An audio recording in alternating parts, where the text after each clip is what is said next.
캄보디아군이 태국 민간시설을 조준하고 있습니다. 인도태평양 사령부의 긴급 보고에 세계가 발칵 뒤집혔습니다. 2025년 12월 7일, 캄보디아가 중국제 장거리 로켓 300여 대를 태국 코앞에 집결시켰습니다. 죄 없는 50만 명의 태국인들이 공포에 떨며 피난길에 올랐지만 미국과 유럽은 아무런 대책도 내놓지 못했습니다.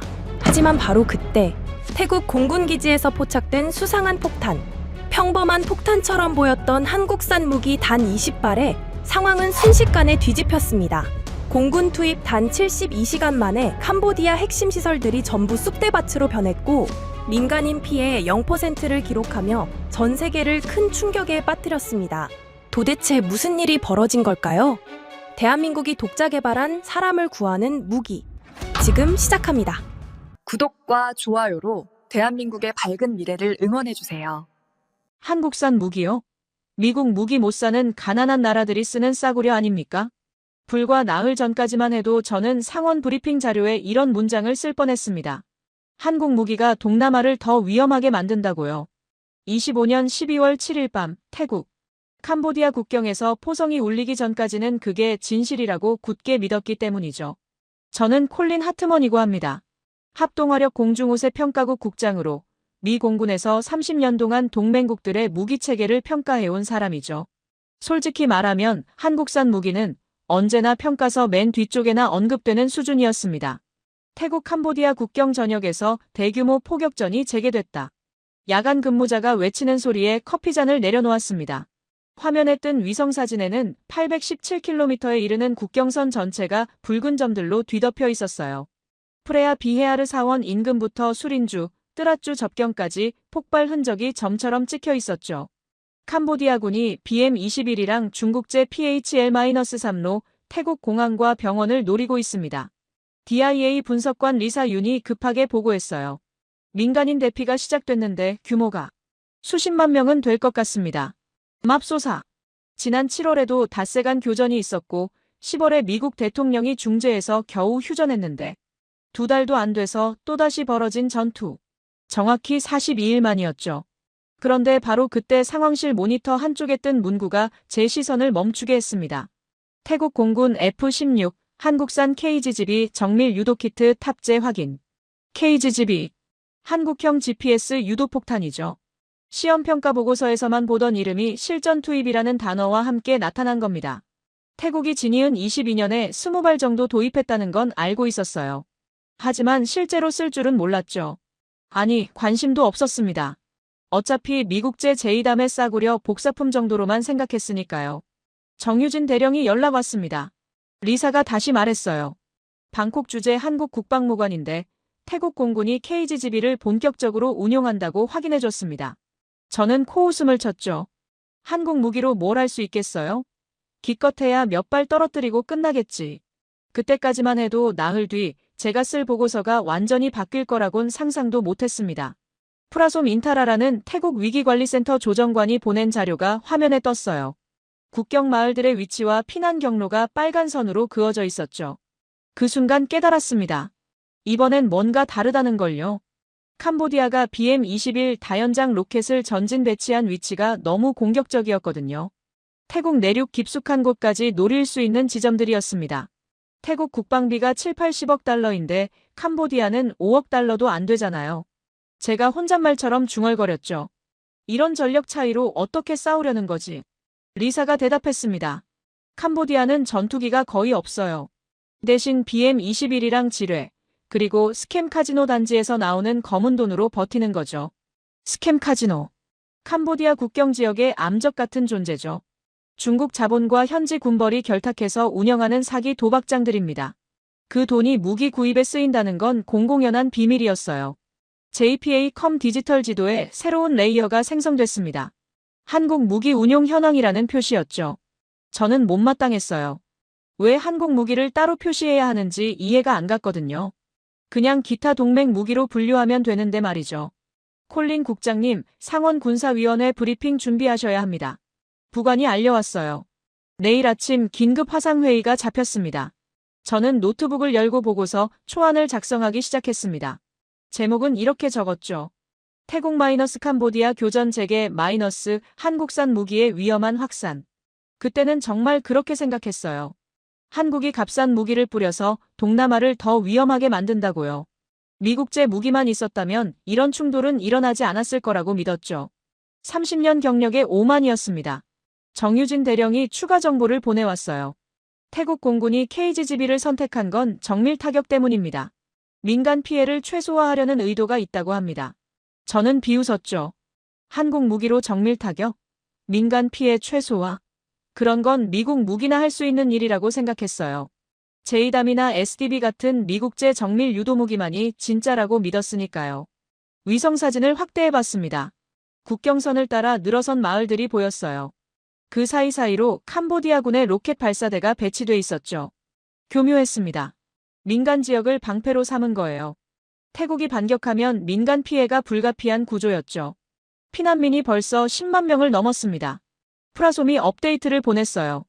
대부분 국경 마을 주민들인데 캄보디아 쪽 포격을 피해 태국 내륙으로 이동 중입니다. 이상했어요. 보통은 양쪽으로 흩어지는데 이번엔 거의 모든 피난민이 태국 쪽으로만 움직이고 있었거든요. 마치 어느 쪽이 더 안전한지 본능적으로 아는 것처럼요.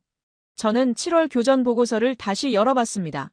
그때도 태국이 F-16을 출격시켰는데 KGGB를 썼다는 기록이 있었어요. 단 몇 발뿐이었지만 BM-21 포대 2개를 정확히 파괴했다고 적혀 있었죠. 그때는 그냥 운이 좋았다고 생각하고 넘겼습니다. 하지만 이번엔 달랐어요. 태국 공군이 KGGB를 본격적으로 운용할 준비를 마쳤다는 정보가 계속 들어왔거든요. 추가 구매 검토, 조종사 훈련 완료, 표적 데이터베이스 구축. 뭔가 체계적으로 준비한 느낌이었죠. 박민호라는 한국인이 있습니다. 정유진 대령이 또 연락을 보냈어요. 20년 넘게 태국에서 한국 무기 통합을 담당한 기술 고문인데 민간 지역과 군사 표적을 분리하는 지도를 만들었다고 합니다. 20년? 한국인 기술자가 태국에 20년이나 있었다?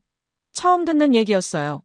저는 그 이름을 메모장에 적어뒀지만 별로 중요하게 생각하지 않았죠. 어차피 보고서엔 들어갈 일 없는 이름이라고 생각했으니까요. 새벽 2시가 됐습니다. 상황실 모니터에는 계속해서 새로운 정보가 업데이트됐어요. 태국 F-16편대 출격 준비, KGGB 탑재 확인, 표적 좌표 입력 완료. 첫 공습이 시작됐습니다. 누군가 외쳤어요. 화면에 태국 F-16의 비행 궤적이 나타났죠. 캄보디아 국경에서 100km 떨어진 곳에서 무언가를 투하했습니다. KGGB였어요. 몇 분 후 피해 평가가 들어왔습니다. 캄보디아군 지휘소 하나, 탄약고 하나, BM-21 두문 파괴 확인. 정확했어요. 너무 정확해서 오히려 이상할 정도였죠. 한국 무기가 이 정도 성능을 낼 수 있다고는 생각하지 못했거든요. 저는 보고서 초안을 다시 봤습니다. 한국산 무기의 위험한 확산이라는 제목이 갑자기 확신이 서지 않았어요. 하지만 바꾸지는 않았죠. 아직은 첫날 밤이었으니까요. 판단하기엔 이르다고 생각했습니다. 그런데 마음 한구석에선 불안한 예감이 들었어요. 혹시 제가 30년 동안 잘못 알고 있었던 건 아닐까? 한국을 너무 과소평가한 건 아닐까? 아니, 그럴 리 없다고 스스로를 다독였죠. 미국이 최고이고 한국은 그저 따라하는 수준일 뿐이라고요. 하지만 화면 속 폭발 흔적들을 보며 그 확신이 조금씩 흔들리기 시작했습니다. 첫 경보가 울린 그날 밤, 저는 아직 몰랐습니다. 앞으로 나흘 동안 제 30년 신념이 완전히 뒤집힐 거라는 걸요. 그리고 박민호라는 이름이 제 보고서에 얼마나 중요하게 등장할지도요. 새벽 4시, 워싱턴과의 화상회의 준비를 시작했습니다. 상원 군사위원회 브리핑 자료를 업데이트하면서 익숙한 슬라이드를 열었죠. 국방비 비교 그래프였어요. 태국 78억 달러, 캄보디아 5억 달러. 막대 그래프의 차이가 확연했습니다. 15배가 넘는 격차였죠. 이런 차이인데도 국경 충돌이 계속되는 이유가 뭘까요? 저는 늘 그래프 아래에 같은 문장을 적어왔습니다. 비대칭 전력으로 인한 지역 불안정성 지속. 화상회의가 연결됐어요. 화면에 마크 던컨의 얼굴이 나타났죠. 상원 군사위원회 수석 보좌관입니다. 50대 중반의 이 남자는 방산 로비스트들과 가까운 사람이었어요. 콜린, 한국 무기 얘기부터 하죠. 그가 단도직입적으로 말했습니다. 태국이 한국산 정밀폭탄을 쓴다면서요? KGGB입니다. GPS 유도 키트죠. 그게 문제예요. 마크가 화면 너머에서 펜을 두드렸어요. 값싼 무기가 동남아에 퍼지면서 분쟁이 더 격화되고 있잖아요. 미국제 제2담이었다면 이런 무분별한 사용은 없었을 겁니다. 저도 비슷한 생각이었지만 뭔가 그의 말투가 거슬렸어요. 너무 단정적이었거든요. 아직 첫날입니다. 제가 조심스럽게 말했죠. 피해 패턴을 봐야. 패턴이 뭐가 중요해요? 마크가 끼어들었습니다. 한국 무기 확산이 동남아 안보를 불안정하게 만든다. 이 문장 넣어주세요. 청문회에서 써야 합니다. 저는 키보드에 손을 올렸어요. 그 문장을 타이핑하려다가 잠시 멈췄죠. 리사가 보낸 메시지가 떴거든요. 유럽안보연구소에서 리포트 나왔습니다. 확인하세요. 첨부 파일을 열어봤어요. 제목이 자극적이었습니다. 공군 없는 국가의 비극 마이너스 캄보디아 사례 연구. 내용은 더 충격적이었어요. 공군 전력이 없는 국가는 국경 분쟁에서 민간 피해가 최대 300까지 높게 나타난다. 캄보디아처럼 BM-21 같은 무유도 로켓에 의존하는 경우 민간 지역 피해가 불가피하다. 마크가 다시 말했어요. 그것 봐요. 태국이 한국 폭탄으로 과잉 대응하는 거잖아요. 뭔가 논리가 이상했지만 그 순간엔 반박할 근거가 없었어요. 저는 보고서 초안에 그의 요구대로 문장을 적었습니다. 한국 무기 확산은 동남아 안보 불안정을 심화시킨다. 하지만 괄호를 치고 옆에 메모를 달았죠. 현장 피해 패턴 분석 후 최종 결정. 온라인 뉴스들이 쏟아지기 시작했어요. 태국 한국산 정밀폭탄으로 캄보디아 초토화 같은 제목들이 SNS에 퍼졌죠. 기자들은 사실 확인도 없이 자극적인 헤드라인만 뽑아내고 있었어요. 리사가 또 메시지를 보냈습니다. 프레임이 굳어지고 있어요. 지금 개입하지 않으면 한국 무기 위험이라는 인식이 박힐 겁니다. 저는 모니터를 응시했어요. 한쪽에는 국경 폭격 현장, 다른 쪽에는 정치적 프레임 전쟁. 두 개의 전선이 동시에 열린 셈이었죠. 정유진 대령이 긴급 메일을 보냈어요. 워싱턴 분위기가 심상치 않습니다. 한국 무기에 대한 부정적 여론이 조성되고 있어요. 그녀의 우려가 느껴졌지만 저는 크게 신경 쓰지 않았습니다. 어차피 한국 무기는 부차적인 문제라고 생각했으니까요. 진짜 문제는 태국과 캄보디아의 오래된 갈등이었죠. 그런데 이상한 일이 벌어졌어요. 태국 국방부가 작전 브리핑 자료를 보내왔는데 첫 페이지에 이렇게 적혀 있었거든요. 민간 피해 최소화를 위한 정밀 타격 작전. 밑에는 구체적인 내용이 있었습니다. F-16이 캄보디아 방공망 밖에서 KGB를 투하, 군사 표적만 선별 타격, 민간 지역 회피 경로 설정. 마크 덩컨이라면 코웃음 칠 내용이었죠. 하지만 저는 왜인지 그 문서를 천천히 읽어봤어요. 뭔가 다른 이야기가 있을 것 같았거든요. 프라솜 인타라가 보낸 추가 자료가 도착했습니다. 피난민 현황이었어요. 12월 7일 밤부터 8일 새벽까지 이미 20만 명이 넘는 사람들이 국경을 떠났다고 했죠. 그런데 특이한 패턴이 있었어요. 캄보디아 쪽 국경 마을 주민들도 태국 방향으로 피난을 간다는 거였습니다. 왜일까요? 자기 나라 쪽이 더 안전할 텐데. 답은 간단했어요. 캄보디아군이 BM-21을 민간 지역에 배치했기 때문이었죠. 마을을 방패로 삼은 겁니다. 주민들은 본능적으로 알았어요. 자기들이 인간 방패가 됐다는 걸요. 태국이 KGB 추가 구매를 검토한대요. 리사가 알려왔습니다. 100발 단위로 긴급 도입을 추진한다는데. 순간 마크의 목소리가 떠올랐어요.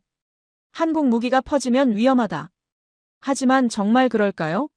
무유도 로켓 수백 발과 정밀 유도폭탄 100발, 어느 쪽이 더 위험할까요? 저는 두 개의 시나리오를 상상해봤습니다. 시나리오 A, 캄보디아가 BM-21로 태국 도시를 무차별 포격. 태국이 같은 방식으로 대응. 민간 피해 속출. 시나리오 B, 태국이 KGB로 캄보디아 군사시설만 정밀 타격. 전쟁 조기 종결. 어느 쪽이 나을까요? 답은 명확해 보였지만 저는 결론을 내리지 못했어요. 30년간 믿어온 것과 충돌했으니까요. 유럽 언론들이 속보를 내기 시작했습니다. 동남아 최악의 국경 충돌, 한국산 무기의 위험한 확산, 미국의 통제를 벗어난 무기 시장. 프레임이 굳어지고 있었어요. 한국 위험, 미국 안전이라는 이분법이 만들어지고 있었죠. 그때 소피아 로페즈에게서 연락이 왔습니다. 필리핀 국방부 파견관이었죠. 콜린, 태국 사례 데이터 좀 공유해 줄 수 있어요? 우리도 FA-50이랑 KGB 도입을 검토 중이거든요. 필리핀까지. 저는 당황했어요. 이렇게 빨리 확산되는 건 예상 못했거든요. 아직 평가 중입니다. 제가 신중하게 답했죠.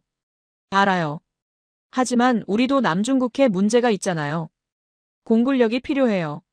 미국 무기는 너무 비싸고 승인도 오래 걸리고. 그녀의 말이 귓가에 맴돌았어요. 너무 비싸고 승인도 오래 걸린다. 그게 현실이었죠.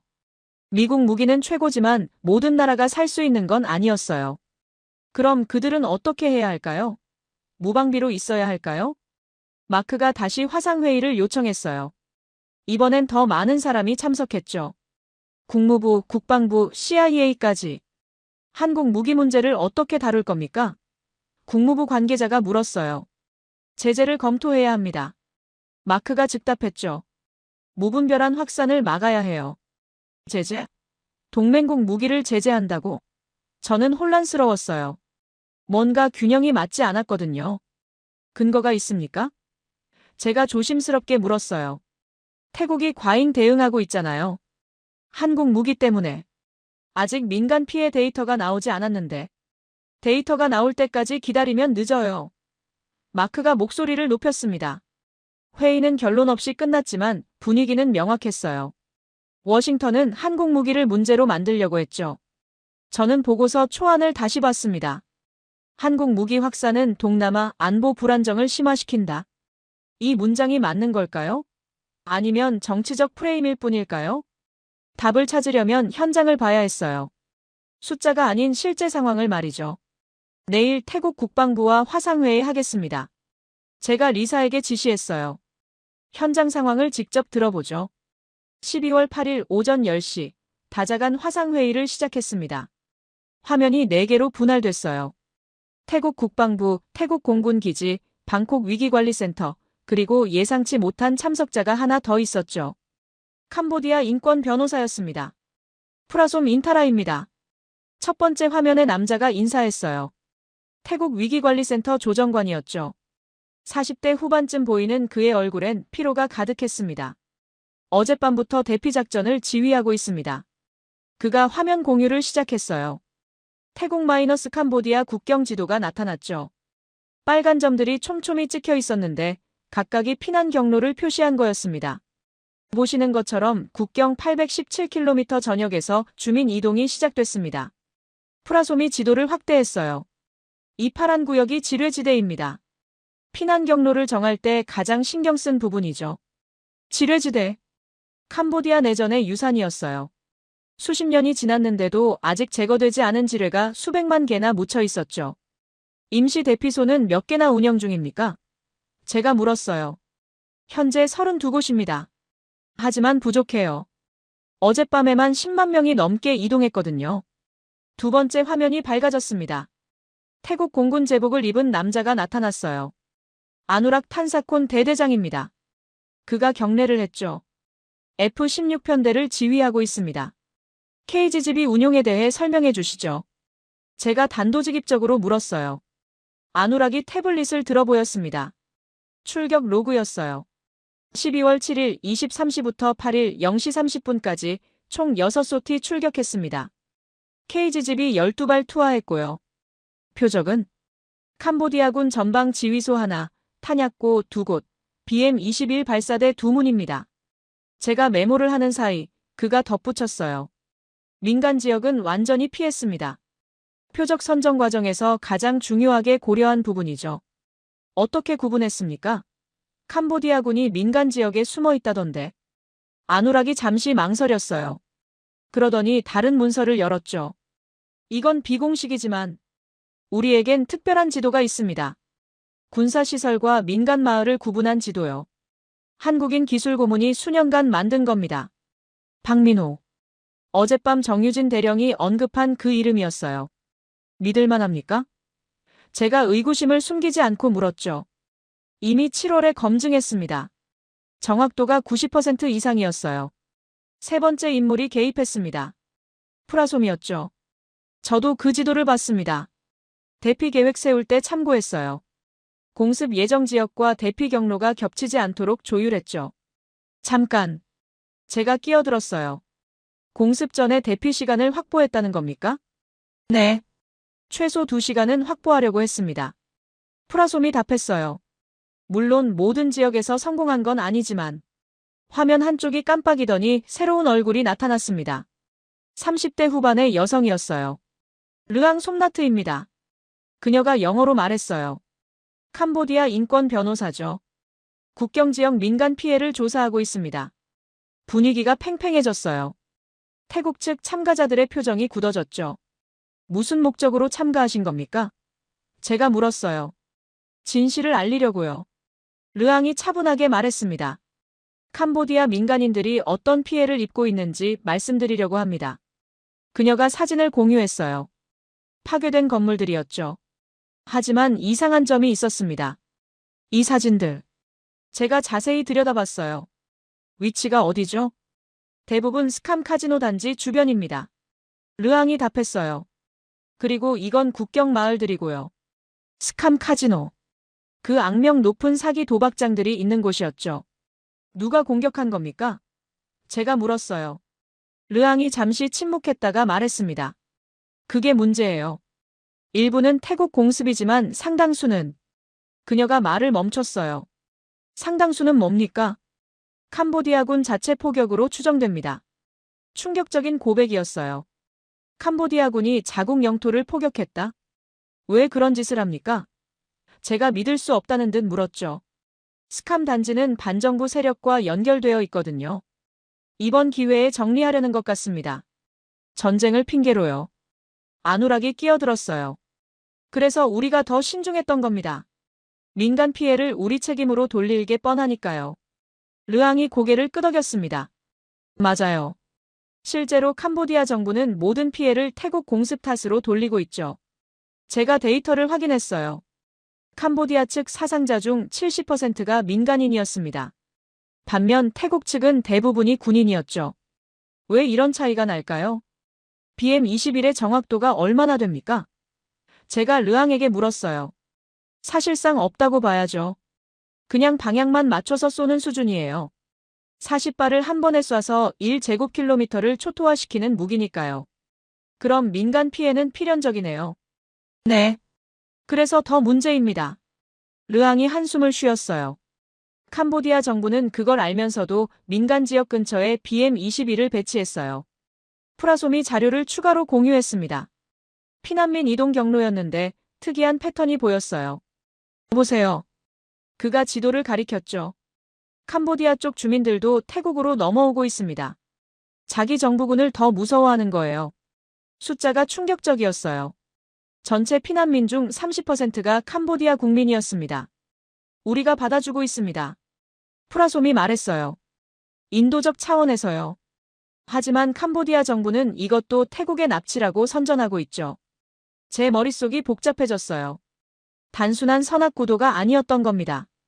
KGB 사용 지역과 미사용 지역의 피해 차이가 있습니까? 제가 핵심 질문을 던졌어요.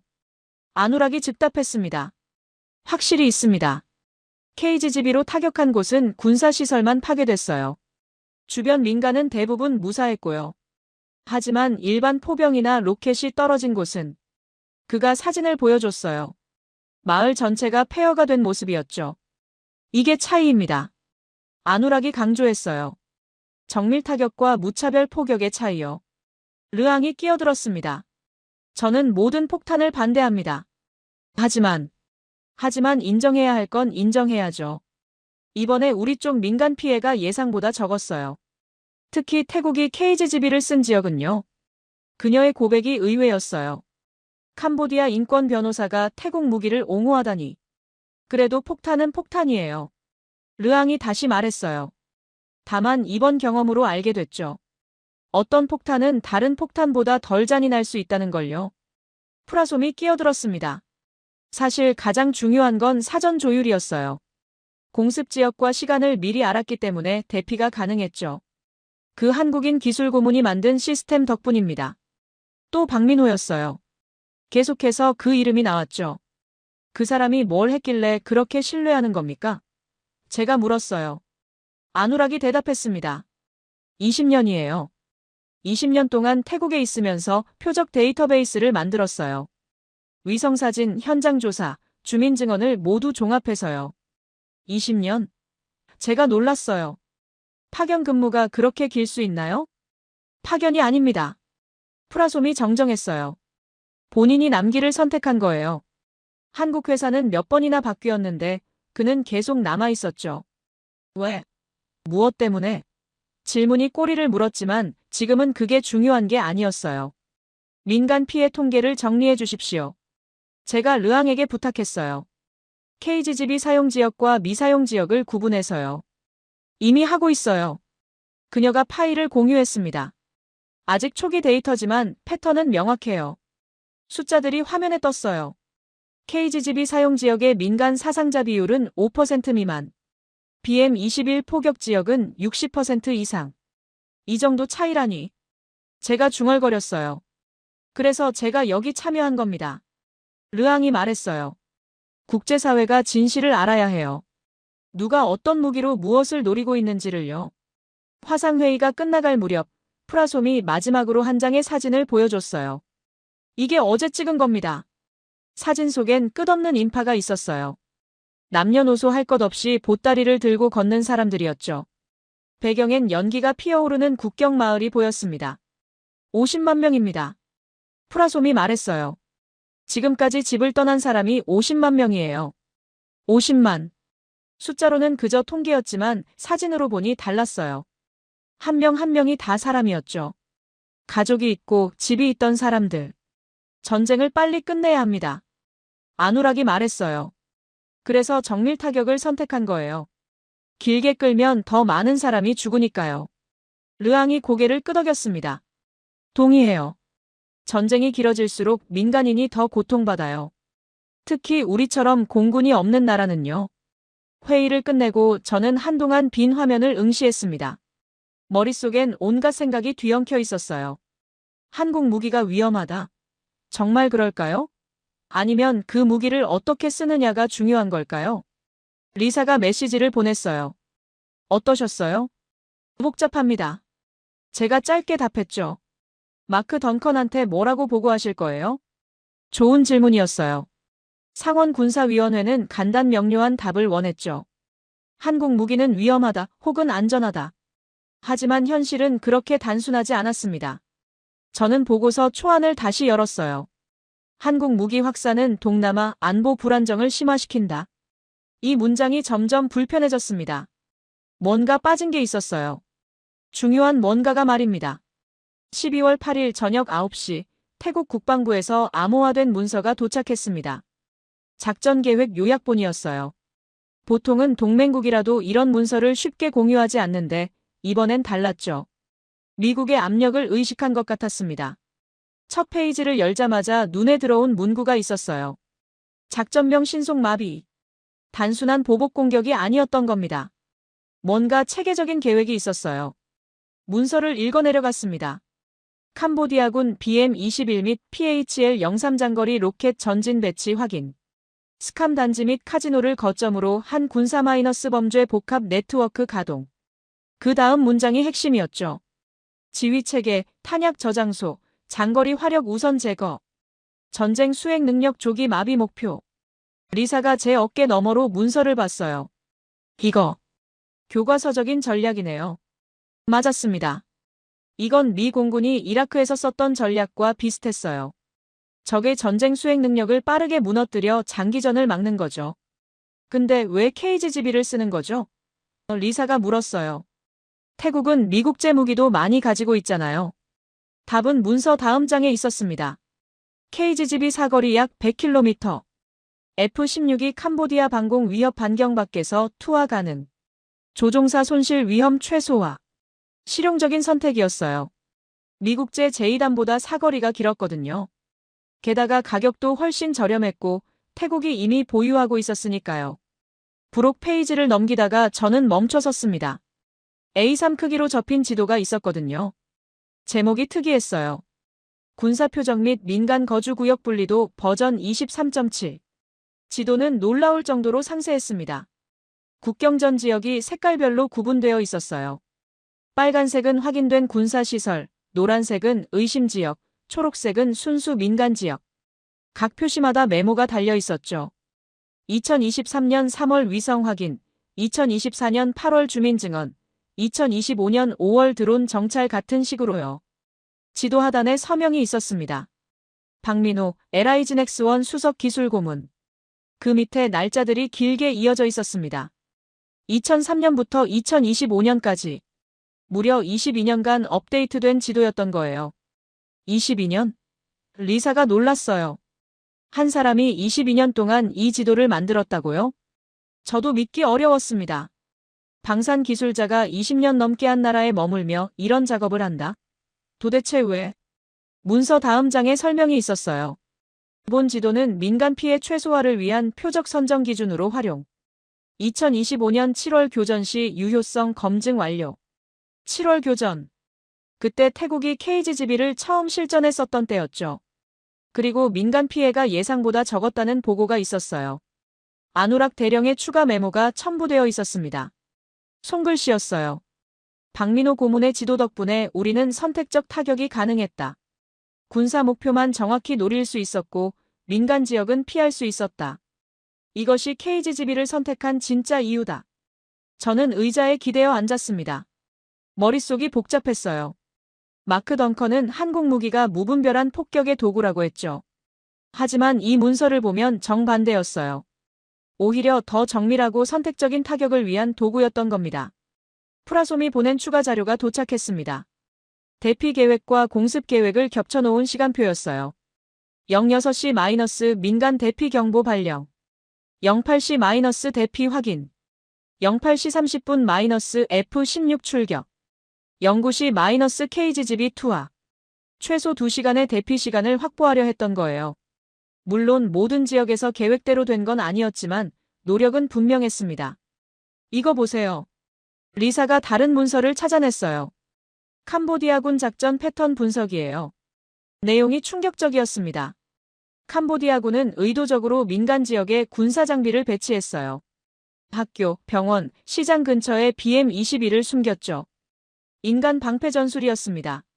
그래서 박민호가 20년 동안 지도를 만든 거군요. 제가 이해하기 시작했어요. 민간 시설인 척하는 군사 목표를 구분하기 위해서. 리사가 고개를 끄덕였습니다. 단순한 기술 고문이 아니었네요. 사실상 정보 분석관이었던 거죠. 작전 계획서 마지막 장에 결론이 적혀 있었어요. 캄보디아는 공군력이 없다. 장기전으로 갈수록 지뢰와 로켓 포격에 의존할 것이다. 민간 피해는 기하급수적으로 증가할 것이다. 따라서 조기에 그들의 장거리 화력과 지휘 체계를 마비시켜야 한다. 이것이 가장 인도적인 선택이다. 가장 인도적인 선택. 폭격이 인도적이라니 역설적이었죠. 하지만 논리는 이해가 됐습니다. 콜린. 리사가 조심스럽게 말했어요. 이거 상원 브리핑에 포함시킬 거예요? 좋은 질문이었습니다. 마크 덩컨이 원하는 건 한국 무기는 위험하다는 결론이었죠. 하지만 이 문서들은 정반대를 보여주고 있었어요. 저는 노트북을 열고 브리핑 자료를 수정하기 시작했습니다. 기존 제목을 태국의 보복 공습에서 태국의 신속 마비 전략으로 바꿨어요. 한국산 KGB 무분별 사용은 한국산 KGB를 활용한 선택적 정밀 타격으로 수정했죠. 마크가 화낼 거예요. 리사가 걱정스럽게 말했어요. 사실을 보고하는 게 제 일입니다. 제가 답했죠. 하지만 속으론 불안했어요. 30년간 믿어온 것들이 흔들리고 있었으니까요. 미국 무기가 최고이고 나머지는 모방품이라는 믿음 말이죠. 태국 국방부에서 또 연락이 왔습니다. 실시간 작전 상황이었어요. 21시- 캄보디아군 BM-21 추가 전진 배치 확인. 21시 30분- F-16 긴급 출격. 22시- KGB 8발 투하. 표적 명중. 그들은 계속해서 신속 마비 전략을 실행하고 있었어요. 캄보디아군이 움직일 때마다 즉각 대응했죠. 효과가 있는 것 같네요. 리사가 데이터를 분석하며 말했어요. 캄보디아군 포격 빈도가 줄어들고 있어요. 숫자가 그걸 보여줬습니다. 12월 7일 시간당 평균 80발이던 포격이 8일 저녁엔 30발로 줄었어요. 저는 박민호의 지도를 다시 펼쳤습니다. 빨간 점들을 하나하나 살펴봤어요. 각각의 점 뒤에는 20년의 시간이 있었겠죠. 현장 조사, 주민 인터뷰, 위성 분석. 왜 20년이나 있었을까요? 제가 혼잣말처럼 물었어요. 리사가 추측했습니다. 돈? 아니면 태국 여자? 저는 고개를 저었어요. 뭔가 다른 이유가 있을 것 같았거든요. 정유진 대령에게서 메일이 왔습니다. 박민호 고문에 대해 물으셨죠? 1999년 처음 태국에 왔답니다. T-50 훈련기 사업 때문이었어요.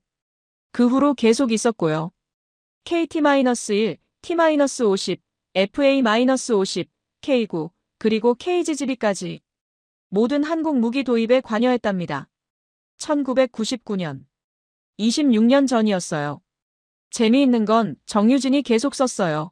그는 돈을 많이 벌지도 않았대요. 현지 급여 수준으로 살았다고 합니다. 태국군 장교들이 오히려 미안해할 정도였대요. 그럼 왜? 무엇 때문에? 답은 안우락 대령이 보낸 추가 메모에 있었습니다. 박민호 고문은 늘 같은 말을 한다. 민간인이 죽는 걸 너무 많이 봤다. 내가 할 수 있는 건 그 숫자를 줄이는 것뿐이다. 저는 화면을 응시했습니다. 한국인 기술자가 20년간 타국에 머물며 민간인 보호 지도를 만들었다. 돈도 명예도 아닌 단지 사람을 살리기 위해서. 이거. 리사가 말을 멈췄어요. 뭐요? 한국 무기가 위험한 게 아니라 오히려. 그녀도 같은 결론에 도달한 것 같았어요. 저는 브리핑 자료에 새로운 슬라이드를 추가했습니다. 태국의 신속 마비 전략, 한국산 KGGB의 전략적 활용. 그리고 그 밑에 작은 글씨로 적었어요. 주석 한국인 기술고문 박민호의 22년간 구축한 표적 식별 시스템이 민간 피해 최소화에 기여. 마크 덩컨이 이걸 보면 뭐라고 할까요? 하지만 이제 그게 중요하지 않았어요. 진실이 더 중요했으니까요. 12월 9일 오전 위성 분석팀에서 한 장의 이미지를 보내왔습니다. 열어보는 순간 숨이 멎을 뻔했어요. 태국 마이너스 캄보디아 국경 817km가 한 화면에 담겨 있었습니다. 붉은 점들이 국경선을 따라 마치 불꽃놀이처럼 찍혀 있었죠. 각각이 폭발 지점이었어요. 그 아래로는 노란 선들이 거미줄처럼 뻗어 있었는데 피난민들의 이동 경로였습니다. 그리고 그 위를 가로지르는 파란 선들. 태국 F-16편대의 비행 궤적이었죠. 이게 뭐예요? 제가 리사에게 물었어요. 3일간의 전쟁을 한 장으로 압축한 거예요. 그녀가 설명했습니다. 시간대별로 겹쳐서 합성한 거죠. 화면을 확대했습니다. 왼쪽 상단에는 캄보디아 BM-21과 PHL-03의 발사 지점이 빨간 삼각형으로 표시되어 있었어요. 거기서 뻗어나간 점선들이 태국 영토 깊숙이 떨어진 착탄 지점과 연결되어 있었죠. 무차별적이었습니다. 주유소, 편의점, 심지어 학교 근처까지. 오른쪽 하단은 달랐어요. KGGB가 떨어진 곳들이 파란 원으로 표시되어 있었는데 대부분 군사시설 아이콘과 정확히 겹쳤습니다. 지휘소, 탄약고, BM-21 진지들이었죠. 패턴이 완전히 다르네요. 제가 중얼거렸어요. 리사가 고개를 끄덕였습니다. 캄보디아는 그냥 뿌린 거고 태국은 골라서 때린 거죠. 프라솜이 보낸 추가 데이터가 도착했어요. 피난민 50만 명의 상세 분석이었습니다. 12월 7일 밤 마이너스 10만 명. 12월 8일 마이너스 25만 명 추가. 12월 9일 오전 마이너스 15만 명 추가. 총 50만 명 이상. 숫자만으로는 실감이 안 났어요. 그런데 프라솜이 보낸 드론 영상을 보니 달랐습니다. 끝없는 행렬이었어요. 도로란 도로는 모두 사람들로 가득 찼죠. 자전거, 오토바이, 트럭, 심지어 소달구지까지. 할머니를 업은 청년, 아이를 아는 어머니, 개를 끌고 가는 아이들. 각자의 삶을 등에 지고 걷는 사람들이었습니다. 이 중 30%가 캄보디아 국민이에요. 프라솜이 메시지를 보냈어요. 자기 나라 군대를 피해 우리나라로 도망친 거죠. 이상한 전쟁이었습니다. 적국 국민이 우리나라로 피난을 오다니. 지도를 더 자세히 들여다봤어요. 국경 마을들이 하나하나 표시되어 있었는데 색깔이 달랐습니다. 초록색은 무사한 곳, 노란색은 부분 피해, 빨간색은 심각한 피해를 입은 곳이었죠. 놀라운 건 패턴이었어요. KGGB가 사용된 지역 주변의 마을들은 대부분 초록색이나 노란색이었습니다. 반면 BM21이 떨어진 곳들은 빨간색 일색이었죠. 박민호의 지도가 맞았네요. 리사가 감탄했어요. 군사시설과 민간 지역을 정확히 구분했어요. 화면 한쪽에 작은 창이 떴습니다. 유럽 위성기업의 분석 보고서였어요. 7월 이후 최악의 국경 충돌. 50만 명의 대규모 피난. 그러나 예상외로 제한된 피해 범위. 그들도 같은 걸 봤던 거예요. 전쟁의 규모는 컸지만 피해는 특정 지역에 집중되어 있었죠.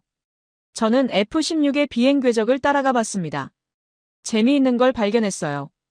태국 전투기들은 캄보디아 영공에 깊이 들어가지 않았습니다. 대부분 국경에서 80에서 100km 떨어진 곳에서 KGGB를 투하했죠. 안전거리를 유지한 거네요. 제가 이해했어요. 조종사 손실을 막으려고. 그게 KGGB의 장점이죠. 리사가 설명했어요. 멀리서 쏴도 정확히 맞으니까. 또 다른 데이터가 왔습니다. 시간대별 폭발 빈도였어요. 12월 7일 마이너스 시간당 평균 120회. 12월 8일 마이너스 시간당 평균 60회. 12월 9일 마이너스 시간당 평균 30회. 전투 강도가 급격히 줄어들고 있었어요. 태국의 신속 마비 전략이 효과를 보는 것 같았죠. 캄보디아군이 후퇴하고 있어요. 리사가 실시간 정보를 확인했습니다. BM21을 국경에서 빼고 있대요. 순간 저는 깨달았어요. 이게 바로 태국이 원했던 거였죠. 장기전이 아닌 단기 결정. 최소한의 피해로 최대한의 효과. 하지만 마음 한구석이 무거웠습니다. 화면 속 노란 선들, 그 피난민의 행렬을 보면서요. 50만 명. 제가 중얼거렸어요. 네. 서울 구로구 인구와 비슷해요. 리사가 비교해줬죠. 구로구 전체 인구가 하루아침에 집을 잃은 거나 마찬가지였습니다. 위성 이미지를 다시 봤어요. 이번엔 다른 게 보였습니다. 폭발 지점들 사이사이로 폭발하지 않은 지역들이 있었어요. 민간 마을들이었죠. 박민호의 지도와 대조해봤습니다. 놀랍게도 거의 일치했어요. 그가 20년간 표시해둔 민간 지역들이 실제로 공습을 피한 거였죠. 이 사람. 리사가 말을 멈췄어요. 뭐요? 진짜 20년 동안 이 지도를 만든 거예요. 전쟁이 날 걸 알고 준비한 것처럼. 저도 같은 생각이었습니다. 평화로운 시절에도 계속 지도를 업데이트했다는 게 놀라웠어요. 유럽 언론들이 이 위성사진을 입수하기 시작했습니다. 헤드라인들이 쏟아졌어요. 동남아 최대 규모 피난 사태. 공군력의 압도적 우위. 정밀 타격 vs 무차별 포격. 흥미로운 건 논조의 변화였습니다.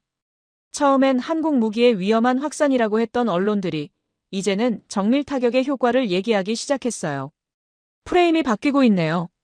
리사가 눈치챘어요. 맞았습니다. 숫자와 이미지가 말을 바꾸고 있었죠.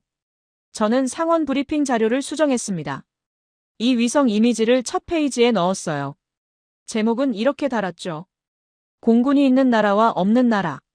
단순하지만 명확한 메시지였습니다. 그때 박민호에 대한 추가 정보가 왔어요. 정유진 대령이 보낸 거였습니다. 박민호 고문이 7월 교전 때 한 말이 있대요. 내가 그린 지도가 한 명이라도 살린다면 20년이 헛되지 않은 거다. 50만 명 중 얼마나 많은 사람이 그의 지도 덕분에 살았을까요? 정확히 알 수는 없지만 분명 적지 않을 거예요. 리사가 계산을 했습니다. 만약 무차별 포격이었다면 민간 사상자가 최소 1000명은 넘었을 거예요. 근데 지금까지 확인된 건 100여 명 정도거든요. 900명. 그게 박민호의 지도가 살린 숫자일지도 모릅니다. 저는 화면을 응시했어요. 817km의 국경선, 50만 명의 피난 행렬, 그리고 그 위를 나는 전투기들. 전쟁의 모든 것이 한 장의 이미지에 담겨 있었죠. 이걸 보고도 마크 던컨이 뭐라고 할까요? 리사가 물었어요. 저는 잠시 생각했습니다. 그리고 답했죠. 이제 그게 중요하지 않아요. 진실이 여기 있으니까. 하지만 가슴 한구석이 먹먹했습니다. 전쟁의 규모와 무게가 실감났거든요. 50만 명. 그들 한 명 한 명이 누군가의 가족이고 이웃이었을 텐데. 프라솜이 마지막 메시지를 보냈어요. 내일이면 60만 명을 넘을 것 같습니다. 하지만 다행히 사망자는 예상보다 훨씬 적어요. 한국 무기 덕분인지, 박민호의 지도 덕분인지, 아니면 둘 다 덕분인지. 어쨌든 감사합니다. 태국 정부가 한국에 감사하다. 이상한 기분이었어요. 무기를 팔아서 감사를 받다니.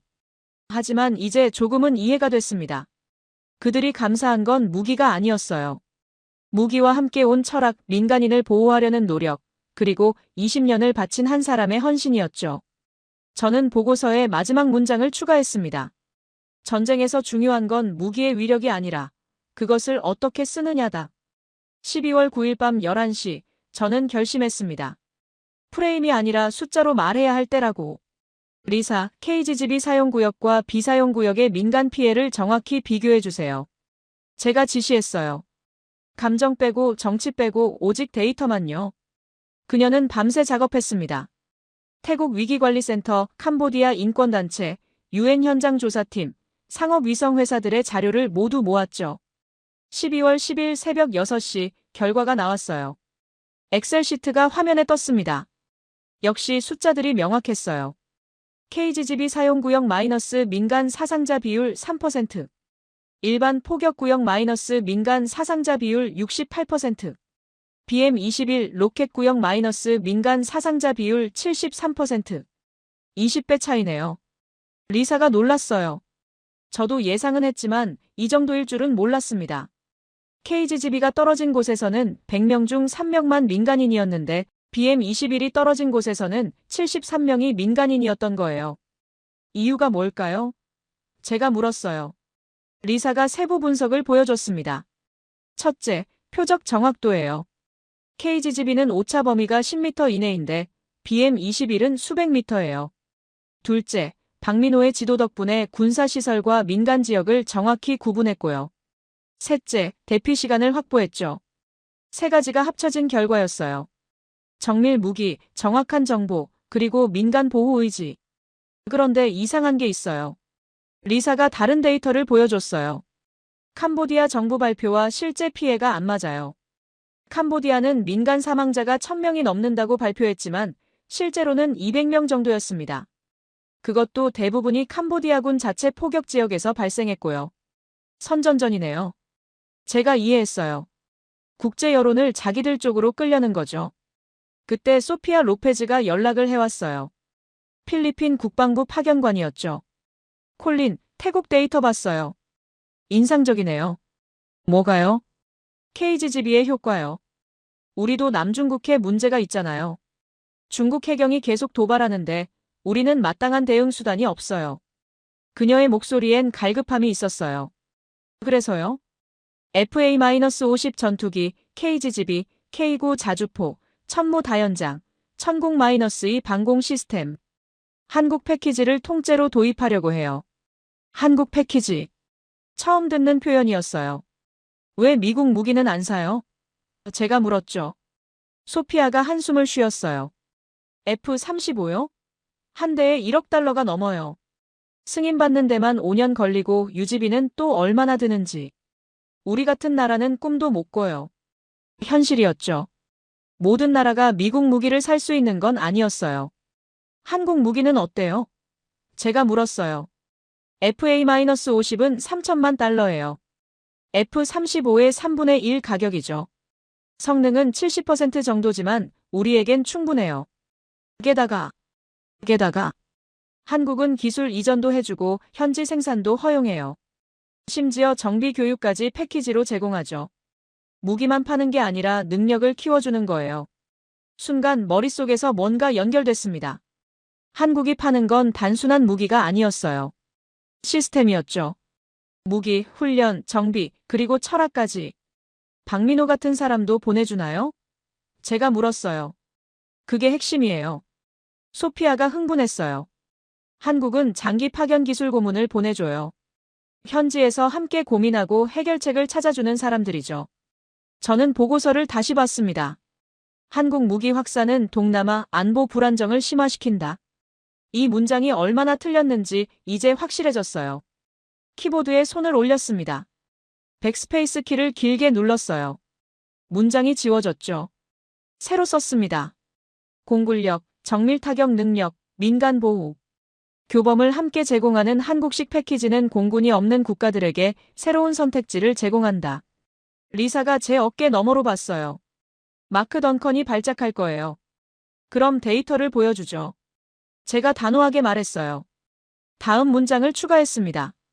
태국 캄보디아 교전 분석 결과 KGB 사용 지역의 민간 사상자 비율은 3%로 무유도 로켓 지역의 73% 대비 현저히 낮았다. 숫자가 말하게 했어요. 그때 정유진 대령이 긴급 메일을 보냈습니다. 워싱턴 분위기가 바뀌고 있어요. 국방부 일부에서도 한국 모델에 관심을 보이기 시작했대요. 왜 갑자기? 답은 간단했어요. 중국이었죠. 미국은 중국을 견제하기 위해 동맹국들의 군사력이 필요했어요. 하지만 모든 나라에 미국 무기를 팔 수는 없었죠. 너무 비싸고 기술 유출 위험도 있고 의회 승인도 복잡했으니까요. 한국이 그 빈자리를 메우고 있었던 겁니다. 적당한 가격, 적당한 성능, 빠른 납품. 그리고 이번에 증명된 것처럼 실전에서의 효과까지. 한국을 경쟁자가 아니라 파트너로 봐야겠네요. 제가 결론을 내렸어요. 리사가 고개를 끄덕였습니다. 미국이 프리미엄 시장을 잡고 한국이 중간 시장을 담당하는 거죠. 분업이었어요. 의도한 건 아니었지만 자연스럽게 그렇게 됐죠. 보고서를 계속 수정했습니다. 동남아에서 한국 무기의 확산은 지역 방위 능력 향상에 기여하고 있다. 특히 정밀 타격 능력과 민간 보호 원칙의 전파는 전쟁 양상을 보다 인도적으로 변화시킬 가능성이 있다. 쓰면서도 이상했어요. 무기와 인도적이라는 단어를 같이 쓰다니. 하지만 태국 캄보디아 사례가 그걸 보여줬죠. 마지막 단락을 추가했습니다. 한국은 더 이상 단순한 무기 공급자가 아니다. 그들은 전력 설계 파트너다. 무기와 함께 운용체계, 훈련 프로그램, 그리고 민간 보호 철학까지 제공한다. 이는 미국 주도 안보 체계를 보완하는 중요한 역할이다. 엔터키를 눌렀어요. 보고서가 저장됐죠. 이제 끝? 리사가 물었어요. 아니요. 이제 시작이죠. 제가 말했어요. 이 보고서가 워싱턴에 도착하면 큰 논란이 될 거예요. 하지만 진실은 진실이었으니까요. 소피아가 다시 연락했어요. 필리핀 대통령이 한국 방문을 검토 중이래요. 방산 협력 강화가 목적이죠. 도미노였어요. 태국이 시작했고 필리핀이 따랐고 아마 인도네시아와 베트남도 따를 거예요. 한국 무기 확산이 많네요. 리사가 웃었어요. 근데 위험이 아니라 기회인 거죠. 저는 창밖을 봤습니다. 하와이의 맑은 하늘이 보였어요. 평화로웠죠. 하지만 800km 떨어진 곳에서는 전쟁이 계속되고 있었어요. 전쟁을 막을 순 없어도 덜 잔인하게 만들 순 있다. 그게 한국이 하고 있는 일이었죠. 마크 덩컨에게 이메일을 썼어요. 보고서 수정본 보냅니다. 데이터에 기반한 객관적 분석입니다. 한국을 적이 아닌 동료로 봐야 할 때입니다. 보내기 버튼을 눌렀어요.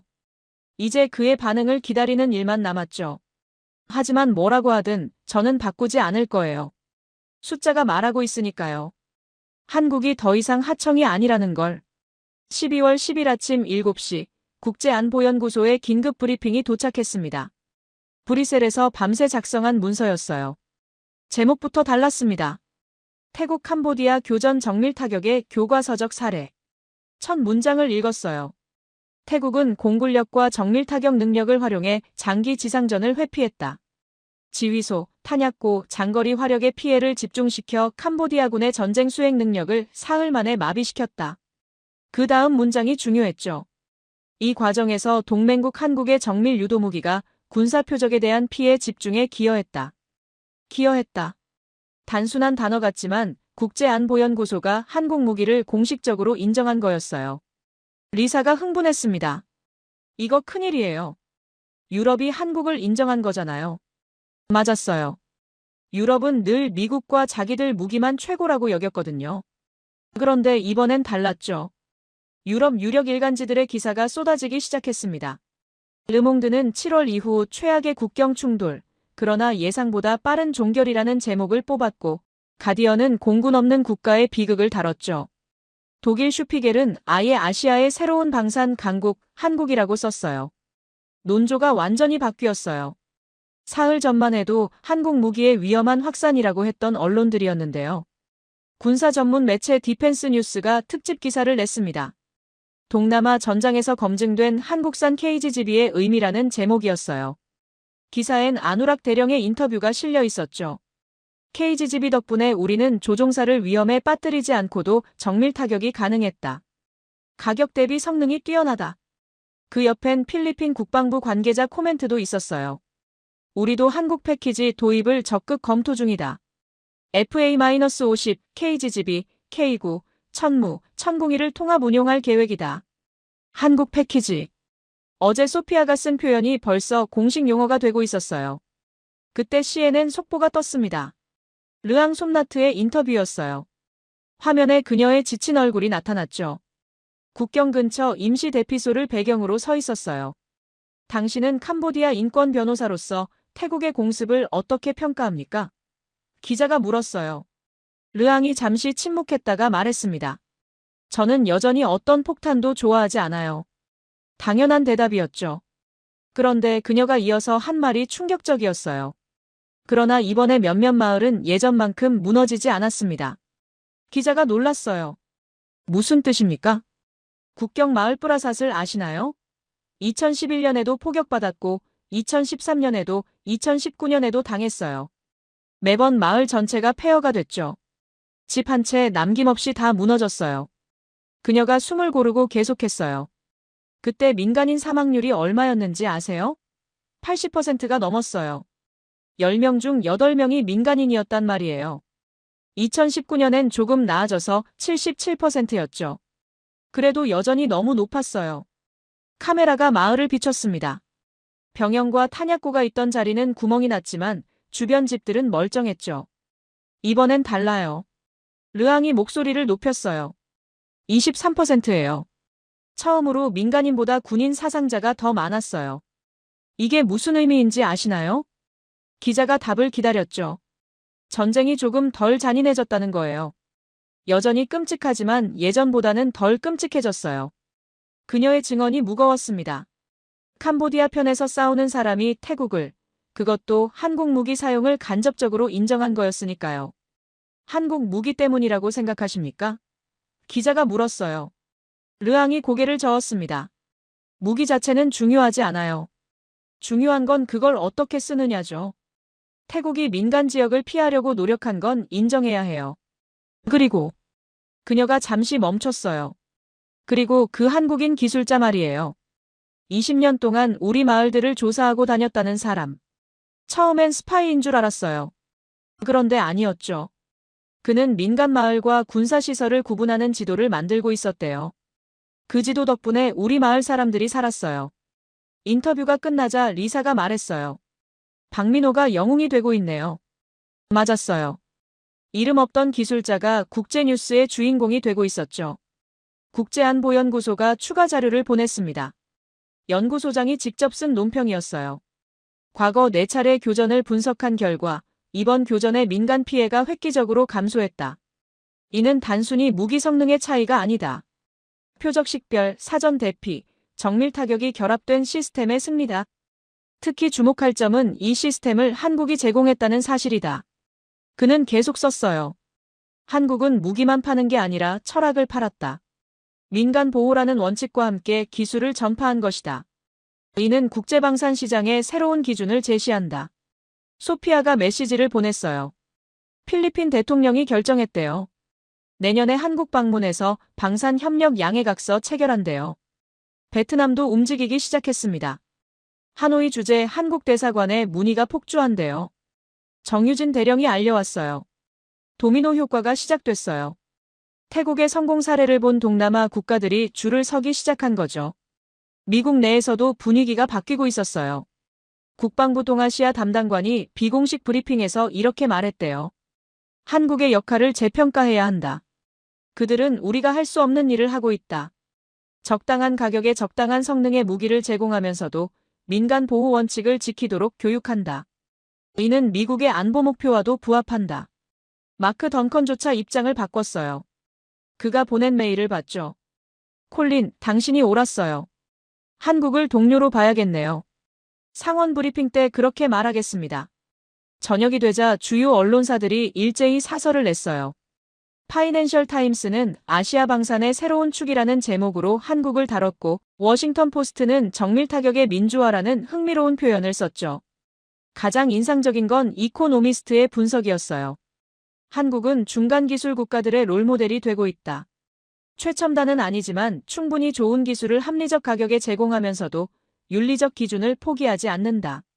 이는 글로벌 방산 시장의 게임 체인저가 될 수 있다. 밤 10시, 마지막 보고가 왔습니다. 태국 정부가 공식 성명을 발표했대요. 이번 작전의 성공은 동맹국들의 지원 덕분이다. 특히 한국의 기술 지원과 정밀 유도 무기는 민간 피해를 최소화하는 데 결정적 역할을 했다. 우리는 한국과의 방산 협력을 더욱 강화할 것이다. 그리고 성명 끝에 이례적인 내용이 추가됐어요. 박민호 기술 고문의 20년 헌신에 특별히 감사한다. 그가 만든 표적 식별 시스템은 수많은 민간인의 생명을 구했다. 한 개인의 이름이 정부 성명에 언급된 거예요. 전례가 없는 일이었죠. 리사가 정리했어요. 하루 만에 모든 게 바뀌었네요. 한국이 위험 요소에서 해결사가 됐어요. 저는 JPA.com 공식 브리핑 문서 마지막 장을 작성했습니다. 모든 평가와 증언을 요약했죠. 마지막 문장은 이렇게 썼어요.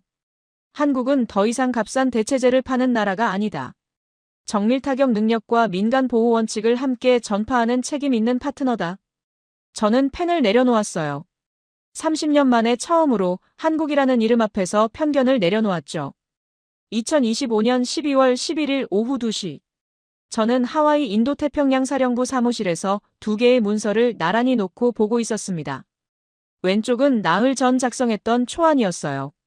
한국 무기 확산은 동남아 안보 불안정을 심화시킨다라는 문장이 굵은 글씨로 적혀 있었죠.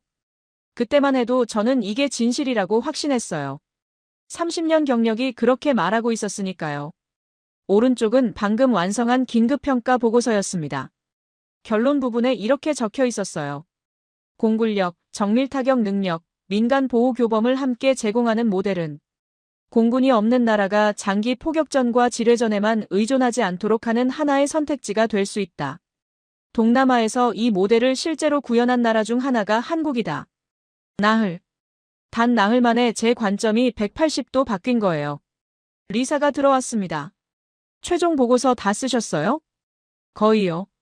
마지막 부분만 남았어요. 저는 부록 페이지를 열었습니다. 보통 여기엔 참고 문헌이나 데이터 출처를 적죠. 하지만 이번엔 달랐어요. 사람들의 이름을 적기로 했거든요. 첫 번째 이름. 박민호 한국인 기술고문. 22년간 태국 캄보디아 국경 지도를 만든 사람. 두 번째 이름. 아누락 탄사콘 태국 공군 대대장. 정밀 타격을 실행한 현장 지휘관. 세 번째 이름. 르앙 솜나트 캄보디아 인권 변호사. 적국에서도 진실을 말한 증언자. JPA.com 보고서에 개인 이름을 넣는 건 이례적이에요. 리사가 놀랐어요. 알아요. 하지만 이번엔 필요해요. 왜냐하면 이 사건은 단순한 무기 거래나 군사 작전이 아니었거든요. 사람들의 선택과 헌신이 만든 결과였어요. 저는 보고서를 다시 읽었습니다. 태국의 신속 마비 전략, KGGB의 정밀 타격, 민간 피해 최소화, 국제사회의 평가. 모든 내용이 담겨 있었어요. 그런데 뭔가 빠진 게 있었습니다. 감정이었죠. 이 차가운 분석 뒤에 있는 인간적인 이야기 말이에요. 저는 노트북을 열고 개인 메일을 작성하기 시작했습니다. 수신인은 박민호였어요. 정유진 대령이 알려준 주소였죠. 박민호 고문님께 저는 미 인도태평양 사령부의 콜린 하트먼입니다. 당신을 직접 만난 적은 없지만 지난 나흘간 당신의 이야기를 계속 들었습니다. 당신이 20년 동안 버틴 이유를 이제 조금은 알 것 같아요. 보내기 버튼을 눌렀어요. 답장이 올까 싶었는데 30분 후에 메일이 왔습니다. 짧았어요. 살아 돌아온 얼굴을 보는 게 이유였습니다. 단 한 줄이었지만 그 안에 20년의 무게가 담겨 있었어요. 저는 화면을 응시했어요. 눈가가 뜨거워졌죠. 한 사람이 20년을 바쳐 만든 지도가 정말로 사람들을 구한 거예요. 리사가 다가왔어요. 무슨 내용이에요? 사람을 살리는 게 이유였대요. 그녀도 잠시 말을 잃었습니다. 저는 보고서로 돌아갔어요. 마지막 단락을 써야 했죠. 전쟁에서 가장 중요한 것은 무기의 성능이 아니다. 그것을 사용하는 사람의 철학이다. 한국은 이 철학을 동남아에 전파하고 있다. 엔터키를 눌렀어요. 보고서가 완성됐죠. 오후 4시, 보고서를 발송한 후 답장들이 오기 시작했습니다. 첫 번째는 의외로 마크 던컨이었어요. 평소의 거만함은 사라지고 담담한 어조로 써 있었죠. 콜린, 당신이 옳았어요. 제가 정치적 프레임에 갇혀 있었네요. 한국을 제대로 보지 못했습니다. 상원 브리핑 때 이 내용 그대로 보고하겠어요. 그가 인정한다는 게 놀라웠어요. 방산 로비에 가까운 사람이 한국을 인정하다니요. 정유진 대령의 메일도 왔습니다. 콜린 국장님, 진심으로 감사드립니다. 오늘 서울에서도 보고서를 받아봤대요. 대통령실에서 직접 관심을 보이고 있답니다. 한국 방산업계가 큰 힘을 얻을 거예요. 그녀의 메일엔 안도감이 묻어났어요.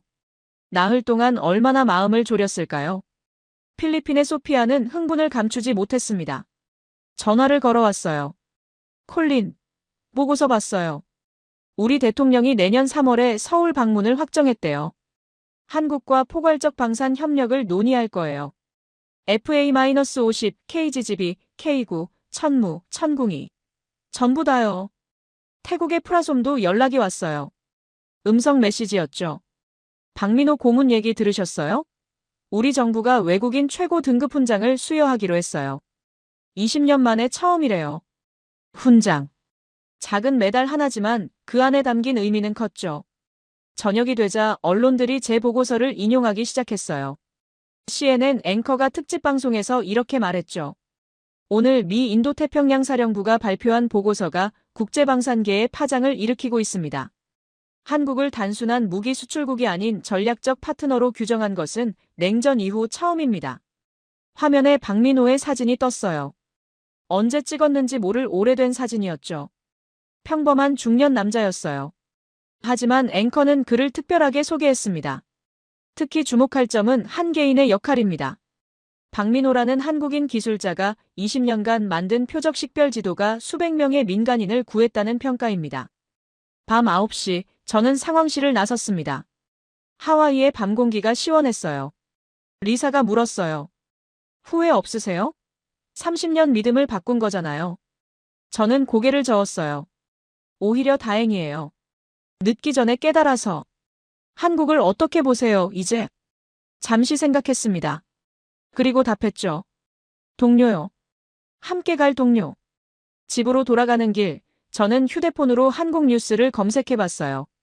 작은 기사 하나가 눈에 띄었습니다. LIGNX1 박민호 고문, 태국 정부 훈장 수훈 예정. 기사는 짧았지만 댓글은 뜨거웠어요. 대부분 그를 자랑스러워하는 내용이었죠. 그중 하나가 마음에 남았습니다. 무기를 팔면서도 생명을 구한 사람. 이게 진짜 K방산이다. K방산. 새로운 용어였어요. K-팝, K-드라마처럼 한국의 방산도 하나의 브랜드가 되어가고 있었죠. 12월 12일 새벽 1시, 마지막 소식이 왔습니다. 태국과 캄보디아가 휴전에 합의했대요. 짧은 메시지였지만 의미는 컸죠. 전쟁이 끝난 거예요. 50만 명의 피난민이 집으로 돌아갈 수 있게 됐고요. 저는 창밖을 봤습니다. 하와이의 별이 밝게 빛나고 있었어요. 저 별빛 아래 어딘가에서 박민호는 여전히 지도를 그리고 있겠죠. 다음 전쟁이 일어나지 않길 바라면서, 하지만 일어난다면 민간인이 덜 죽길 바라면서. 그날 밤 저는 일기에 한 줄을 적었습니다. 오늘 나는 한국이라는 나라를 다시 만났다. 대한민국이 잘하고 있다고 생각하신다면, 한국 최고, 대한민국이 아직 멀었다고 생각하신다면, 한국 힘내라. 여러분의 생각을 댓글로 남겨주세요. 지금까지 감동을 더하다였습니다.